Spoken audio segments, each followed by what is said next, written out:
Hi, I'm Cash, and welcome back to Cash Talks Football, where today we're going to break down all of the problems that what England had in the final, and pretty much had throughout the tournament, and they were never really addressed. So bear with me, because it's going to get very technical here in the old football jargon. But if you get through to the end, you're actually going to learn a lot about 4-3-3 formations, what goes right and wrong, and all the things that England were doing wrong throughout this.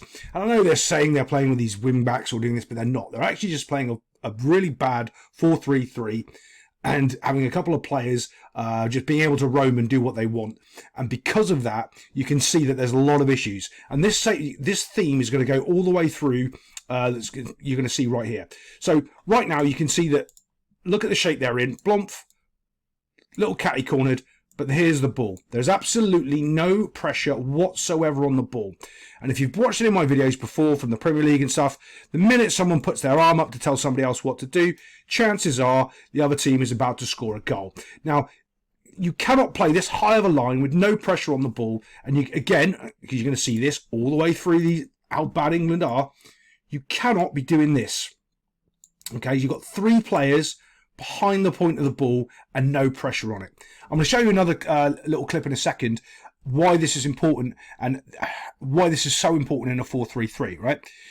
Because they're not playing a 4-4-2. So if you've got two midfielders that are kind of holding, right, you need someone, it would be Saka in this case, to be pressuring this side of the ball. But you can see how disjointed everybody is and out of shape. They're not really in a back four. The back four is actually kind of Saka. It's Kyle Walker's stepped forward here, where Saka should be going here. Walker should be back here, and it's all just a total mess. So we're going to just play this forward just a little. And a simple pass is split 1, 2, 3, 4, 5 players. And Gahey actually has a great game, to be fair. He covers it, reads it, does a great job. If Morata wasn't as slow as he was, this probably would have been a goal. But this is a warning sign telling you straight away that your shape and your system isn't getting adequate pressure on the ball in your own half, just past the halfway line. Your striker, not necessarily worried, but Foden, and I'm assuming that's Bellingham out there, aren't doing their job properly. And I'm going to explain to you exactly why the 4-3-3 is coached.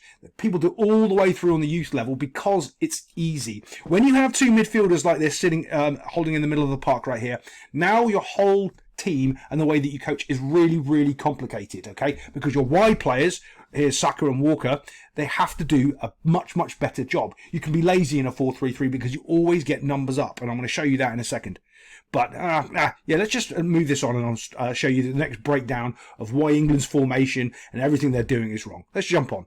I'm going to cover a lot of highlights here, but this is one thing that I've been saying for weeks and weeks in the Premier League is you do not defend with such a high line here and give all this space to put a quality ball in so they can just smash it in the goal. The reason why is because every player is running towards the goal and any slightest touch scores a goal. The amount of goals in the Premier League that have been conceded because they're defending with a high line. Spain don't here, and England just get a little bit unlucky. They do defend it, just get a little nick header on it, but you shouldn't defend like this. You should be at least a couple of yards back, so that way when the ball gets put into the danger area, the keeper's got a chance of clearing it and catching it. This is a dangerous thing to do.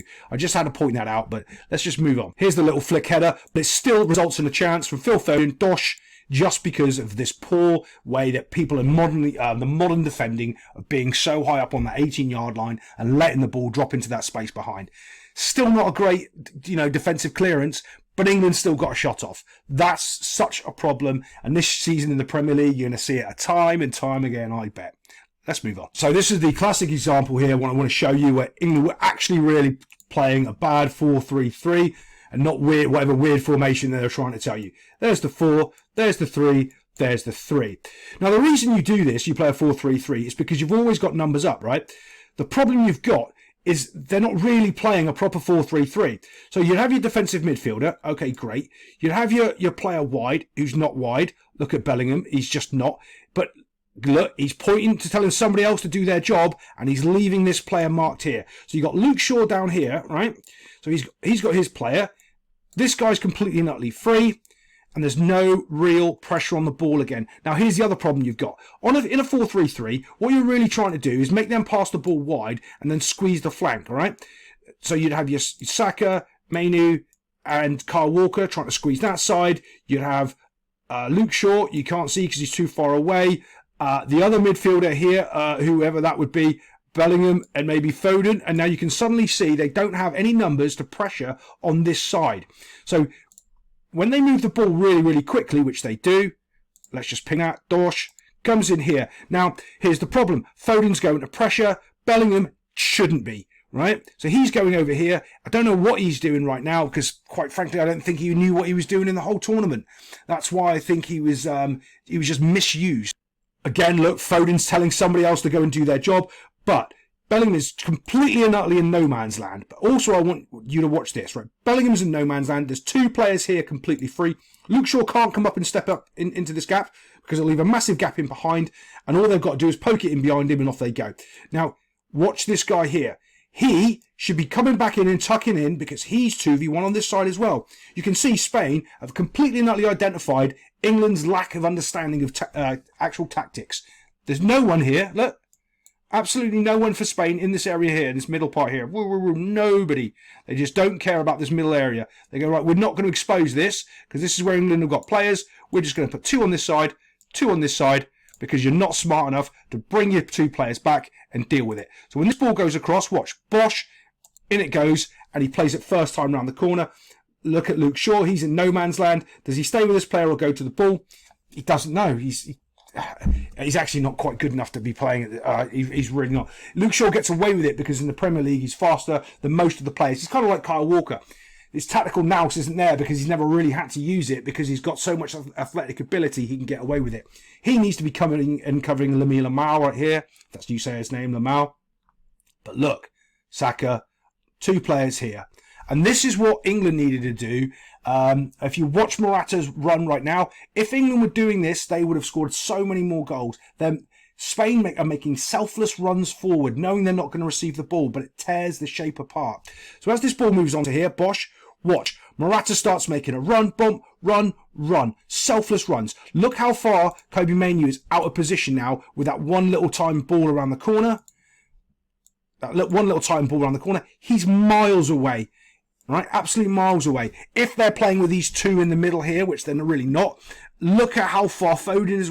All of these players are now completely and utterly out of the game from a simple little pass bump once around the corner. He's been exposed. Luke Shaw has, and now we're looking to play the ball in and see what we can do. But Saka isn't coming back to help Kyle Walker. Look, he's looking there. He's assuming, I don't know what, that he doesn't have to defend. But they were saying he was playing a wing back or whatever nonsense they're talking about. Wing back on the... He's not. That's what I'm trying to say. Whatever they're telling you they're doing, that isn't actually what's happening on the field. And that's what's very, very important. When you're a coach and you've done as much coaching as I have, there was one of these... you can spot a bad coach. Because they're going through their coaching points, going, I've done my UEFA A licence and I'm doing this in my progression. And you look at what's happening on the field and they haven't understood the first point. So because they're not actually doing it on the field and you're progressing, well, you shouldn't be moving past your first coaching point. Your first coaching point should be making sure that Saka is back to helping Kyle Walker here. Because as we move this, right, watch, bump, look at the space. Stones is going. Now Walker's picking up this runner here and because the midfielders really can't. Declan Rice is nowhere to be seen just because they're not even anywhere near the middle of the field. And they haven't identified that and dropped back and they haven't covered out wide here. All of a sudden, you can see where this goal is going to come from because of the overload on the back. And it's not just the one time. I'm going to show you another clip in a minute. And it's exactly the same problem happens immediately after. Right? So as this goes on, Dosh, watch for the next selfless run. Here he is. He's pulling Walker out of position. Stones is now going to go pressure the ball. Remember that little online thread I was telling you? There's no pressure on the ball. And you can't get pressure on the ball unless your shape is correct. It's one of those things. You can't pass the ball correctly if your shape's not right. And you can't get pressure on the ball if your shape is not right. They'll just pass around you and make you look stupid. And that's what happened here. So now look, Saka's nowhere to be seen. Dosh, the ball gets played. And you've got a man completely... Look at these England players all just been taken out from 2 simple runs. And they're all in a little bundle, and you can throw a little blanket over all of them. And then this little bundle here. Look at that shit. That's awful. They're almost running into each other. There's 2 Spanish players and 5 England players, and no one can get close to the ball. And this guy just tucks into the net box. 1-0. Let's get on to the next clip because it's going to look very, very similar. I'm going to play a little bit of it from this angle so you can actually see how far away everybody, all of the England players are from everybody. Do you see what I'm talking about here with Luke Shaw? He's caught between the two, right? There's a player there and a player there, and what he actually has to do is drop. That's all he needs to do is drop and try to connect to his centre-backs and let them have the outside space, because what he's actually doing is giving them this inside channel here. Do we see that? He's giving them a massive gap in this inside channel, and there's a massive gap there through this inside channel. And if you've watched any of my videos when I talk about you don't worry about the player furthest away from the ball, that's if you're in your shape.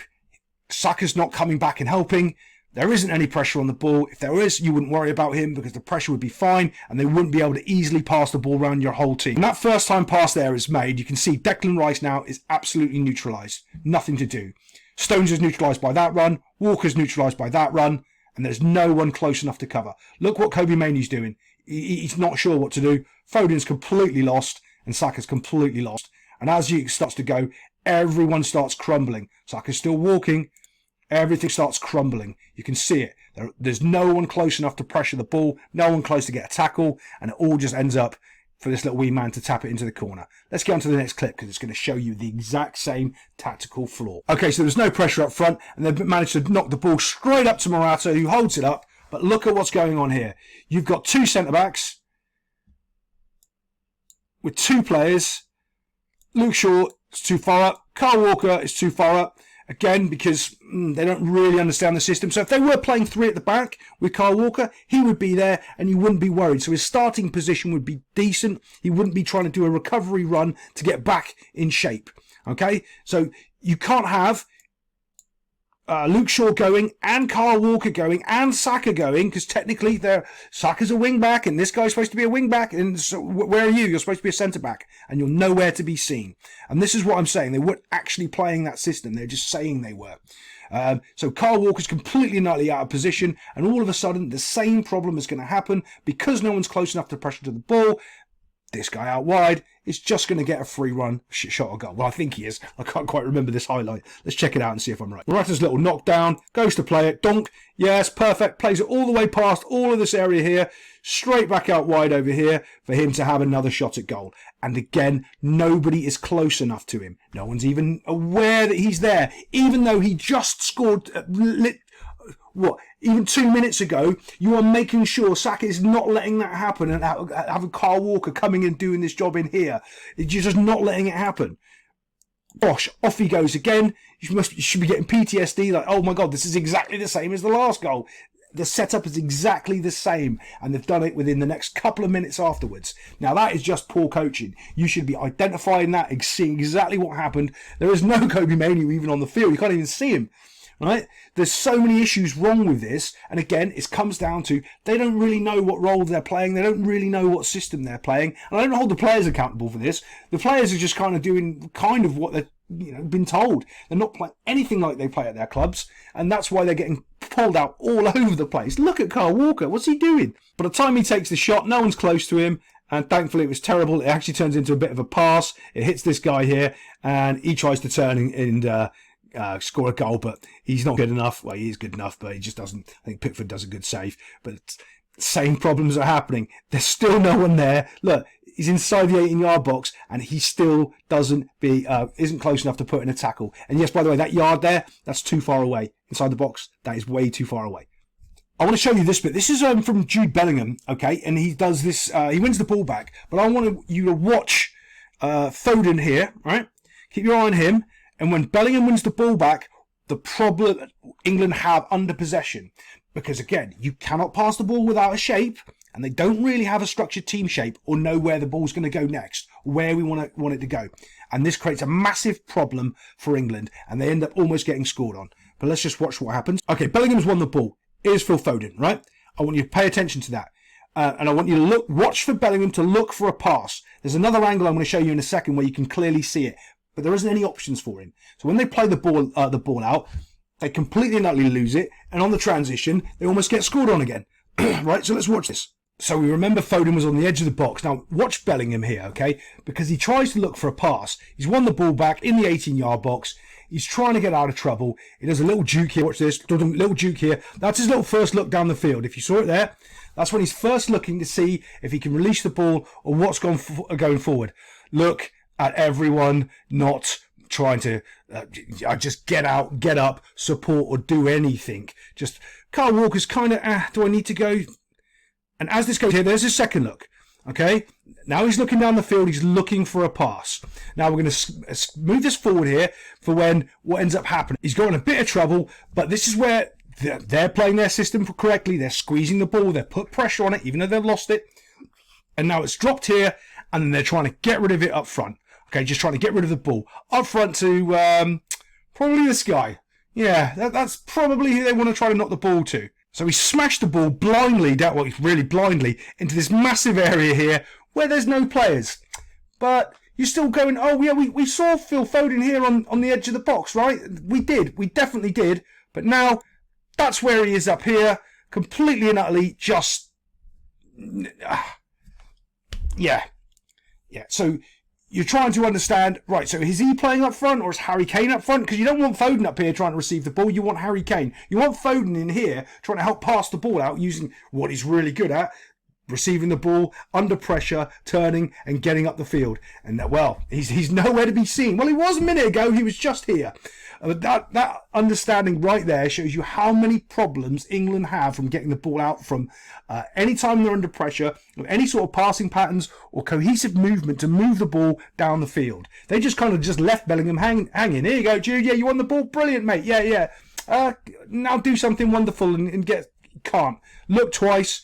No pass for him. I think Mainoo's the only one that actually bothered to get up and actually tried to support him. Kane came running in here. But remember, when you come running in, you bring another player with you and you squeeze the play. You make it more condensed. He wants to stretch it and pull it away to give Bellingham some more space. Even though, if he did that, maybe Bellingham plays a 1-2 with Mainoo and gets through. But he can't because this spaces that you play the 1-2 into has been taken up by Harry Kane dropping in. Everything they're doing is actually stopping England being able to play. Well, that's England doing that, not Spain. England are making it difficult for themselves. This guy just receives the ball then, bosh, straight at the top here, turns around, and they get another shot at goal, and probably without a great save from Pickford. It blows my mind I'm saying that. A great save from Pickford. There would have been another goal. Okay, here we go. Another example. I think this is Nico Williams here, picks the ball up. 1, 2, 3 players. It looks like they're around him and they can challenge, but because their body shape is so wrong, and the reason their body shape is so wrong is their starting position is wrong. Why is their starting position wrong? Well, because their shape and formation is completely and utterly inadequate to deal with what Spain are doing. Do you remember those two players that were unmarked a minute ago, right, sitting in front of the two centre-backs? Oh, look, we've got them again. Do you remember when Luke Shaw went too far forward a minute ago? Oh, look, it's happening again. Oh, look, Lamine Yamal, I think that's how you say his name, is completely free again. You've got two players in the midfield that can't get close to the ball and just get passed around again. That's what ends up happening. Bosh, straight in. 1, 2, off they go. And this is the save from Pickford, by the way. Lamine Yamal, this is the one he curls over. And Pickford saves. It wasn't the last one. Nicky Williams just missed the goal completely. But again, you can see how easy it is. Look, 1, 2, 3 players. Luke Shaw's too far up. Kyle Walker's too far up. Because this system is just a bunch of players on the field trying to do a thing, maybe. They don't actually know what they're doing. And poor old Mainoo and Jude Bellingham are just left hung out to dry. Oh, sorry, no, Mainoo's over here. This is Bellingham and Declan Rice. So, Declan Rice and Bellingham are hung out to dry. Normally it was Mainoo because Bellingham was further forward. But it's just a mess. But the fact is, I'm not sure if it's Bellingham or Mainoo or Foden or who's supposed to be here. They don't know. What should have really happened, should have been identified straight away by the coach, is these two players here needed to have Declan Rice sitting in front of them, and they needed to make a triangle as fast as possible, and Declan Rice needed to be behind these two players, so when the ball comes in, he can make a challenge that one of these two, and then as he goes to skip past, one of these two actually win the ball, even though Bellingham applies the pressure. They're just sitting here completely unmarked. These two can't step up, because if they do, they open up the space behind. So you've technically got 1, 2 midfielders not doing anything, just because they can't identify what's happening on the field real time. And of course, Luke Shaw's trying to recover. He's got the pace, but this guy, his first touch isn't the best. He cuts it back inside, and this is the great save from Pickford. I hate saying Pickford made a great save, but he does. Got to give credit where credit's due. And so let's just move on to the England goal. Okay, so this is on the transition, and this is where things are easier on transition than when everyone's back structured, obviously. But when they are, the only way you break them down is with runs and ball movement. Speed of the pass, that's one of the things. People call it speed of play. People actually don't really know what they mean when they talk about speed of play. They have heard those buzzwords, so I will tell you what speed of play is. Speed of play is the moment from when you receive the ball, how fast can you get the ball down and play it? And it needs to be like that. If you're taking too long on that ball, everything starts to slow down. And by the way, it's too long. That's what you need to think of. Receive it, pass it. Receive it, pass it. That's speed of play. Speed of play is all about how quick from the moment you receive it to the moment you let that ball go. If you stop, you look around, everything goes wrong. Okay? But you can watch here how everyone from Spain is trying to recover. But because you've got a run here, I think this is Bellingham coming in. I think he does the little knockback. It brings all of these players back and opens up the space for the shot. Look, right here, you can see, because Bellingham's made us run forward, which Spain were doing all day, and England didn't really do this in many other games at all. They didn't actually make runs forward. They were static, stood still. And that's what I was saying. They have too many of the players that are squares and not enough circles or triangles or different type of football players. And as soon as he touches this, dosh, both, flick, he's in absolutely acres of space, and he puts a laser beam into the bottom corner. It's a quality strike. But England could have done this so much more. Just bring the ball back, all the way back, and then go. Then bring the ball back and go. They're not Man City. They can't, recycle the ball around the 18-yard box and do that. No, just bring it out and then go. Bring it out and then go. It's like waves of attack. Slowly going in, waiting for those runners to go, seeing if we can pick them off, using Saka's pace, leaving Harry Kane up front to be a threat. As soon as he hits this ball, though, you know it's in the back of the net box. Dosh, laser beam, quality strike. Again, this is complete and utter lack of tactical awareness. Right, you've got 4 players. They can't pressure the ball. There's no one here. Look at that gap. One player there. It's a simple pass. No one's close. No one's marking. No one's close enough to cut this pass out. What are you guys doing? You've got to drop and get back because apparently your back line is just gone. So you've got to go and join them. Otherwise, a centre midfielder can just turn and walk through this acres and acres and acres of space that they're giving. Acres of space. So now he's made that pass. Watch Saka right here. Here we go. You want to win your European Championship. There's a left back. Are you going to track the runner because you're playing as a wing back or whatever rubbish they're talking about? Right? Are you going to track that player? Because Kyle Walker, he's been having a bit of a nightmare pretty much all game. And everyone's going to say, oh, he was really good. No, he wasn't. No, absolutely not. And that's one of the other problems is people... it looks like the player's actually having a good game, but he's technically not. He's causing so many problems by being out of shape and out of position. But then it's not really his fault. It's actually the shape in the formation again. So you can go around in circles on that all day long. But let's watch. Does Saka track? Again, I want to show you Kyle Walker being completely and utterly out of position. Did you see where everybody else went? Everybody else dropped. What did he do? Stood still. Thinking he can win or pressure the ball, because chances are he would in the Premier League. The quality of pass wouldn't have been so good. And even if it was, he always has the pace to recover. But look, he should have been back here with these guys. He's nowhere near. He's in total no man's land again. Ball goes out wide. Bosh.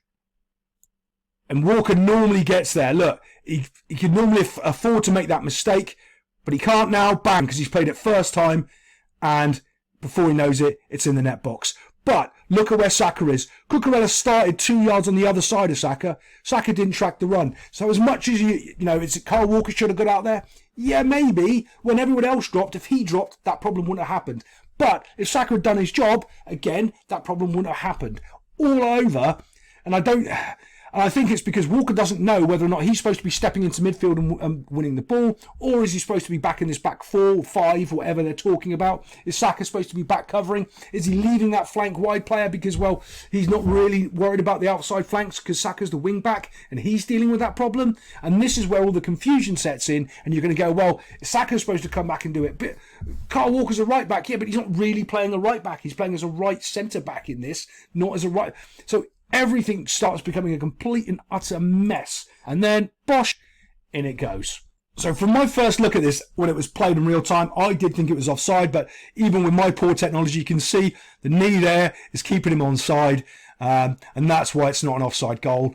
And one of the other frustrating things is when I was watching this in real time is that they've got that VAR rubbish, you know, how we're going to fix the game.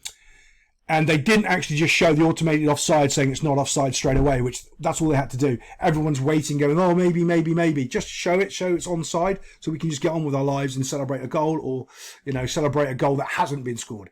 But they didn't do that.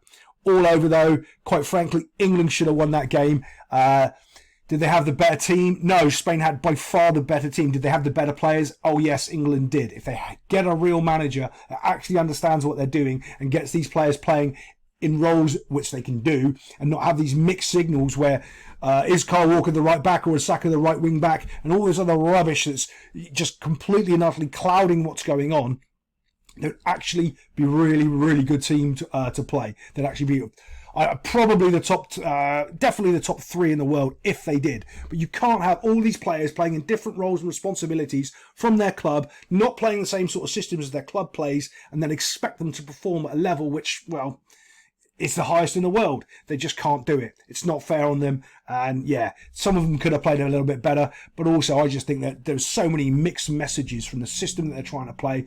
And that's what, to me, looks like they're all over the place. You can't have, you just saw the massive high line, that 20-yard gap in the 86 minutes of the game, and them not being told to, you know, push up, get everybody offside, or get those 4 players back.